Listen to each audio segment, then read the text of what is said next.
Muy buenas noches, amados hermanos. Gracias por acompañarnos hoy miércoles 15 de febrero. Damos gracias a Dios porque aún en su infinita misericordia tenemos el privilegio de estar compartiendo las escrituras. Hoy iniciamos un estudio sobre el libro de Nehemías.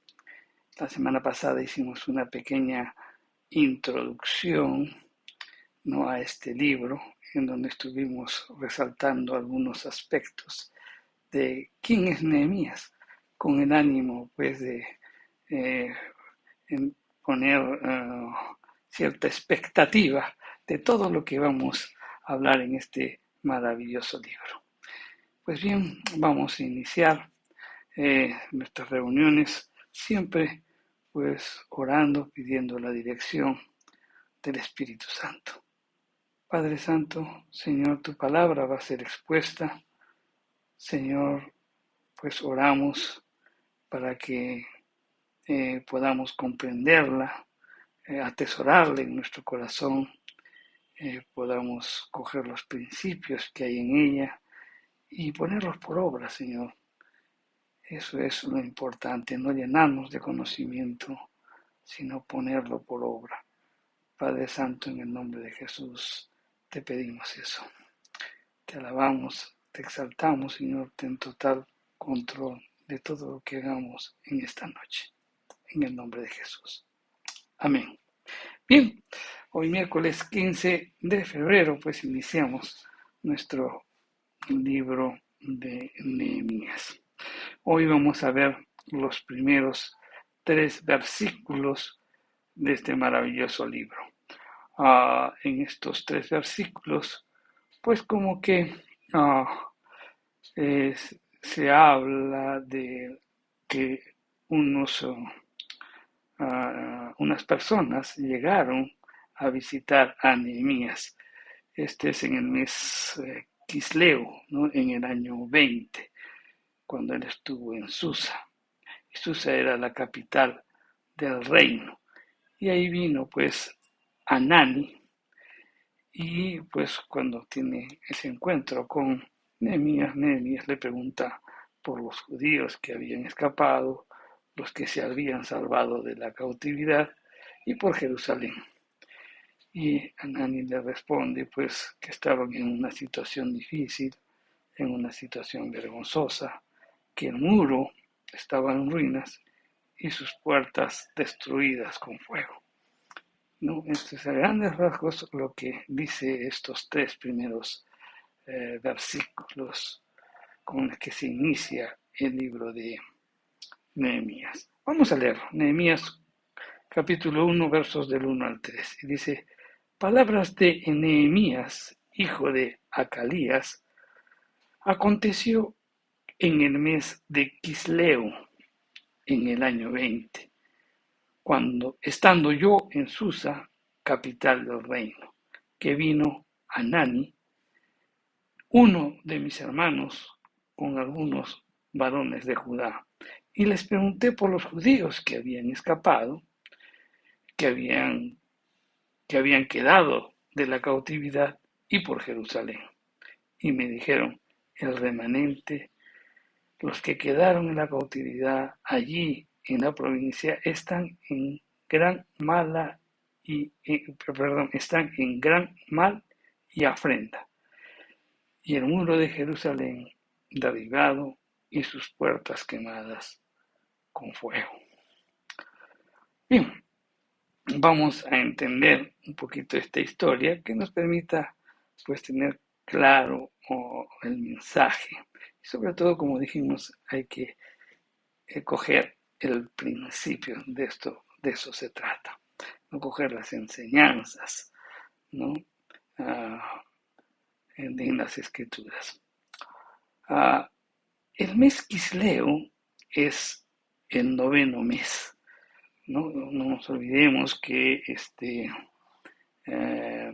los judíos se llevan o se guían por el calendario lunar, ¿no? Este mes comenzaba más o menos en el mes de noviembre. También se menciona el año 20, ¿no? Comprobaciones arqueológicas confirman pues que este año fue el reinado del rey Artajerjes I. También se menciona la ciudad de Susa. Susa era la capital, ¿no? Donde los reyes persas pasaban pues el invierno. La capital veraniega era Ajmeta, ¿no? También llamada Ecbatana. Estaba en Media. Este grupo de personas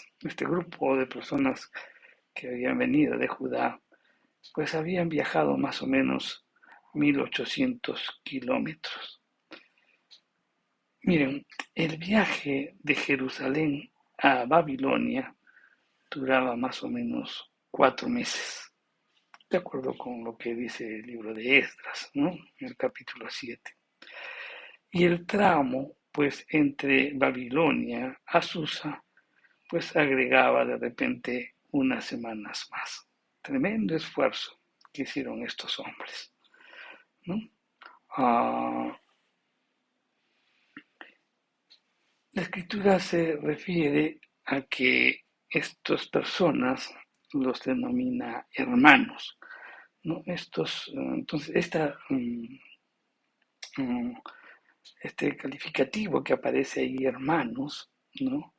Se puede referir a parientes, pero más adelante vamos a ver que en el capítulo 7, en el verso 2, sugiere que Anani, la persona que fue a entrevistarse con Nehemías, fue un hermano consanguíneo de él, ¿no? Entonces, a la llegada de estas personas, Nehemías toma la iniciativa para indagar sobre Jerusalén y Judá. Él es el que toma la iniciativa para preguntar, no es que ellos le querían informar. Quería indagar sobre los judíos que habían escapado, que habían quedado de la cautividad. Pero estos no eran los que se habían escapado de ser llevados al cautiverio, sino de los que se habían escapado para regresar del cautiverio, ¿no? Es por eso que en algunas versiones cambian esta expresión por los sobrevivientes, ¿no? Y la provincia de Judá, pues en ese momento estaba bajo el dominio del imperio persa. En las expresiones que dan estas personas indican de que el muro estaba derribado, ¿no? Entonces eso implica que no estaba totalmente destruido, sino que estaba llena de repente de brechas, ¿no? Que lo habían debilitado este muro. La reacción que tuvo Nehemías, que está en el verso 4, que lo vamos a ver la semana que viene, sugiere pues que el informe que recibe Nehemías como que lo toma pues por sorpresa. Entonces eso implica que debería referirse pues a una destrucción reciente y no a la destrucción que hicieron los babilónicos en el año 586 antes de Cristo. Hacía ya más de 140 años cuando pasó este incidente. Hay que recordar, por ejemplo, que en el reinado de Artajerjes, los judíos habían pues intentado reconstruir los muros de Jerusalén. Y ese proyecto fue detenido con poder y con fuerza. Si Esdras, en el capítulo 4, en el verso 12, se refiere pues a los que regresaron de Judá con Esdras en el año 458 a.C., pues la intención violenta a que estos se estaban refiriendo se dio pues poco antes de la llegada de Anani, ¿no? a la casa a la visita que realizó a Nehemías en Susa. En esta época, los persas, para evitar rebeliones, casi no permitían pues que las ciudades de sus provincias tuvieran murallas. En toda Siria y Palestina solo habían dos ciudades que estaban amuralladas a mediados del siglo V. Samaria, con todo su esplendor y ser una capital provincial, definitivamente no era una de ellas, no estaba amurallada. No obstante, pues los judíos consideraban que estaban en una gran dificultad y afrenta porque, número uno, acababan de ser humillados por sus enemigos cuando ellos quisieron reconstruir Jerusalén. Y por otro lado, esperaban pues el retorno, que después del retorno del cautiverio, Jehová pues exaltara Jerusalén, de acuerdo con las promesas. Pero, de acuerdo a la condición devastada que se encontraba la ciudad, pues eso chocaba con la fe, no en las promesas de Jehová, porque ellos simplemente miraban externamente lo que sucedía. Pues bien, dicho esto, ¿qué aplicaciones tenemos para nuestra vida de, estos tres primeros versículos?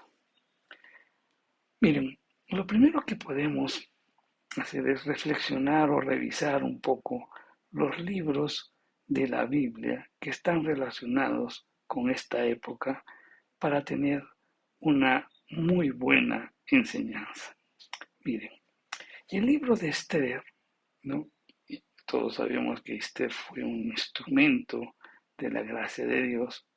Ella fue enviada pues para ocupar el trono de Persia y conmovió de este modo el corazón de su marido, el rey, que permitió Nehemías, que era su copero, volviera a Jerusalén.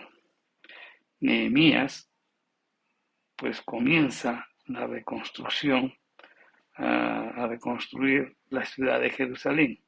Y 25 años después, Zorobabel regresó con unos 50.000 cautivos procedentes de Babilonia, como se relata eso en el libro de Esdras.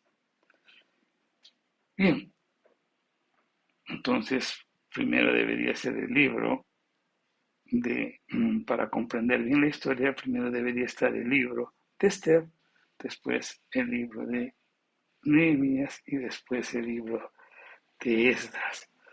Pero en lugar de ello, cuando vemos las escrituras, pues nos encontramos que primero está Esdras, después Nehemías y al último Esther. Entonces, ¿qué nos hace ver esto? Es que a las escrituras no les preocupa solamente la cronología, sino la enseñanza que hay en cada uno de sus libros. En estos tres libros, encontramos pues la historia de la salida de la cautividad para regresar a Dios. El libro de Esdras empieza con la construcción del templo, la restauración de la casa de Dios, pues simplemente es la primera cosa para regresar a Dios. Luego vienen las murallas, ¿no? Y de eso trata el libro de Nehemías. lo cual cubre pues la necesidad de seguridad y de fortaleza. Y finalmente, el libro de Esther viene a ser pues la revelación del propósito de todo, esto en la vida personal, en la vida o en la aplicación en cada uno de nosotros. Y ese es una luz panorámica de estos tres libros. Primero, entonces Dios va tratando con la restauración. Es importante que tengamos una comunión con el Señor. Después viene la muralla, o sea, nos debemos de sentir seguros, ¿no? Protegidos bajo el Señor. Y después entender cuál es el propósito de nuestro llamado. El libro de Nehemías se divide pues en dos partes. Los primeros 6 capítulos tratan acerca de la reconstrucción de la muralla, mientras que el resto de capítulos, hasta el capítulo 13, tienen que ver con la reconstrucción del pueblo.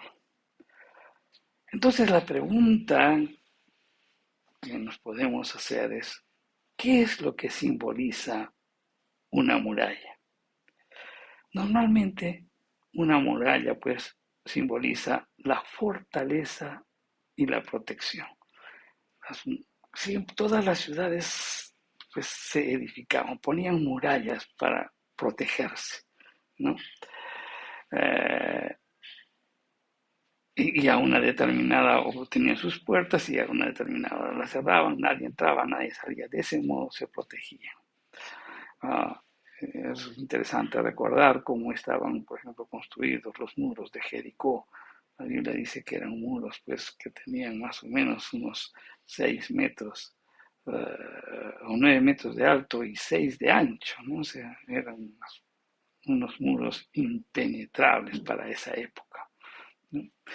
El libro de Nehemías es el relato de la reconstrucción de las murallas de Jerusalén. Y a su vez, Jerusalén es el símbolo de la ciudad de Dios, el lugar donde Él habita y el centro de la vida del mundo. Entonces, por tanto, en la vida de la persona, la reconstrucción de las murallas sería pues una imagen del restablecimiento de la fortaleza de esa vida. Todos hemos conocido a personas cuyas defensas se han desmoronado, viendo en una aplicación práctica. ¿Cómo? Pues cuando vemos que personas se han convertido en vagos, que van de un lugar a otro por las calles, ¿no? En las grandes ciudades, caminando sin esperanza, y completamente impotentes. Pero con frecuencia Dios, en su gracia, extiende su mano y toca la vida de algunas de estas personas y las trae con el propósito, pues, de reconstruir sus murallas. Esta es la imagen de la manera en que las murallas en cualquier vida, en cualquier iglesia local, en cualquier comunidad, en cualquier país, puede ser reconstruida a fin de convertirse pues en potencia y que vuelva a tener un propósito. Los casos bíblicos de llamamiento a la obra del Señor suelen pues comenzar con la intervención directa de Dios y la afirmación tajante de esa iniciativa divina. Aunque también es cierto, ¿no?, que hay casos en que ese llamamiento viene a discernirse, pues, cuando de repente estamos en la mitad de una crisis o estamos en medio de una crisis.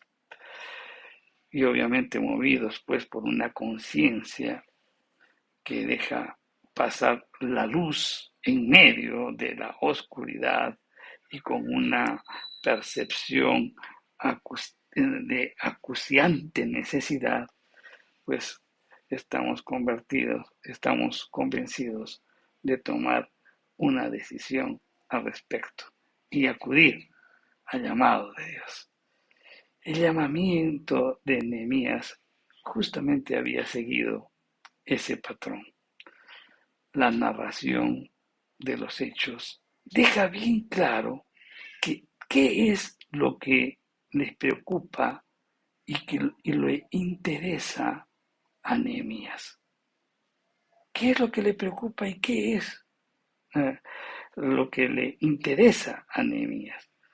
Nehemías no está preocupado en dejar pues los privilegios que él tenía como copero del rey, ¿no? Porque él se encontraba en un entorno seguro, en palacio, él conocía, gozaba y disfrutaba de una vida sin mayores complicaciones.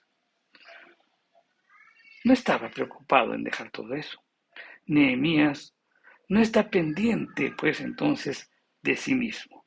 Más bien Nehemías estaba preocupado por el bienestar de los que habían regresado de la cautividad.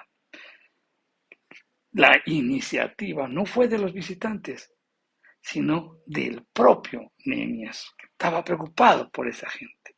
Entonces, esto nos hace ver algo muy importante, que un auténtico líder, el auténtico líder identifica una necesidad, sea en su trabajo, de repente, en la iglesia, en la universidad, etcétera, etcétera. Y este verdadero líder que identifique esa necesidad se involucra para solucionarla, principalmente con el propósito de servir a la comunidad. Esto tenemos que tomarlo en cuenta. Si usted es un líder, entonces el líder capta la necesidad, se involucra y la soluciona, y generalmente para servir a la comunidad. En la historia del cristianismo, mis queridos hermanos, hombres y mujeres notables, ¿no?, han manifestado un profundo amor por los demás y han sido pues instrumentos principales en la transformación de la sociedad. Nehemías vio una necesidad evidente en sí misma y había sido el motivo y la razón de su llamamiento, y que de alguna manera con su intervención podrían creer que Dios no es indiferente pues al clamor de las gentes que están pasando necesidad. Nehemías quería ser ese instrumento.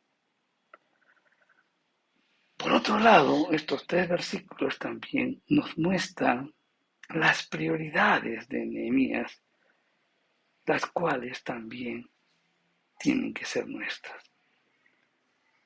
¿Y cuáles son esas prioridades? Que las personas son más importantes que las cosas. ¿No?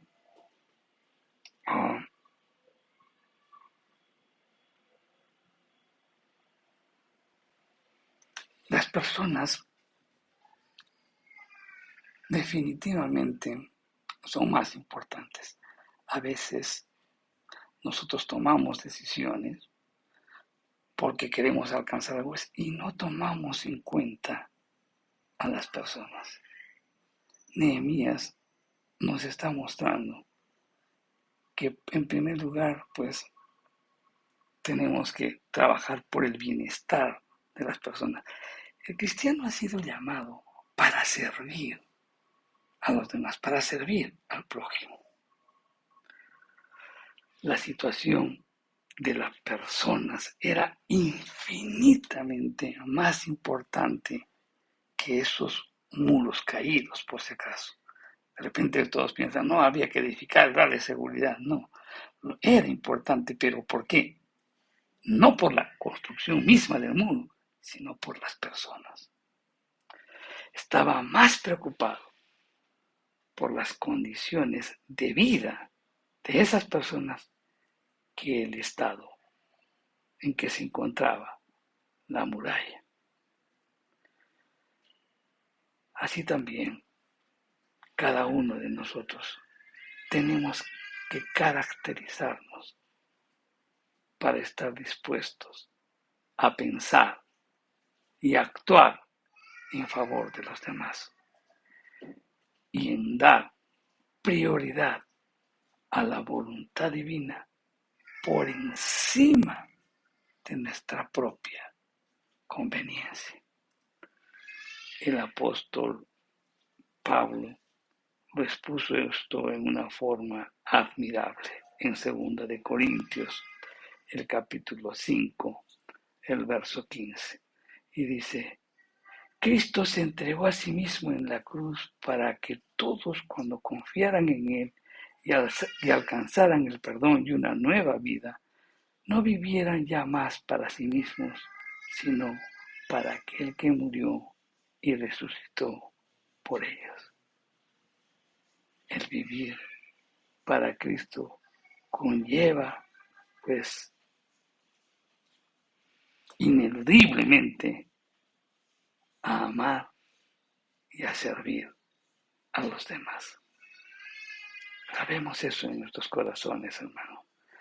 3 versículos que nos hablan de una profunda enseñanza. Lo que Dios primero está preocupado es en restaurar nuestra relación con Él. Que tengamos la fortaleza, la seguridad en Él. Y que entendamos cuál es el propósito. Por otro lado, también estas escrituras o estos primeros versículos nos hacen ver lo que es un líder. Un líder identifica una necesidad, se involucra en esa necesidad, soluciona y generalmente es para servir a los demás. Nehemías no estaba preocupado por la edificación de los muros, sino estaba preocupado por la gente que vivía allí. Por eso toma esa decisión. Como cristianos, pues nuestra primera prioridad, mi querido hermano, y que es una forma, y es la mejor forma de adorar a Dios, es sirviendo a los demás. Grabémoslo siempre eso en nuestros corazones. Los invitamos a seguir viendo este libro de Nehemías la próxima semana. Pero vamos a dar gracias a Dios por todo lo que hemos aprendido en estos primeros versículos. Padre Santo, te damos gracias, Señor, por tu palabra. Señor, tú nos llamas, nos rescatas. Primero tenemos esa relación contigo. Señor, nos fortaleces, nos haces ver cuál es el propósito que tú tienes para con nosotros. Y te damos gracias por ello. Señor, cada uno de los que tú levantas somos líderes. Y tenemos que estar pendientes de estar viendo las necesidades. Necesidades que pueden darse en nuestro trabajo, en la iglesia, en nuestra casa. Tenemos que involucrarnos, dar solución a esas necesidades, con el propósito pues también de poder contribuir en algo en la sociedad. Que nuestro corazón siempre sea pues rendido a servir a los demás. Cristo nos dio un gran ejemplo. Ayúdanos, Padre Santo, a tenerlo presente y que podamos estar atentos a cada oportunidad que tú nos das para poder servir a los demás. Te damos gracias, Señor. Te alabamos y te bendecimos. En el nombre de Jesús. Amén.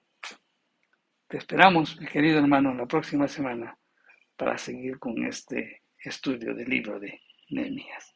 Dios te bendiga.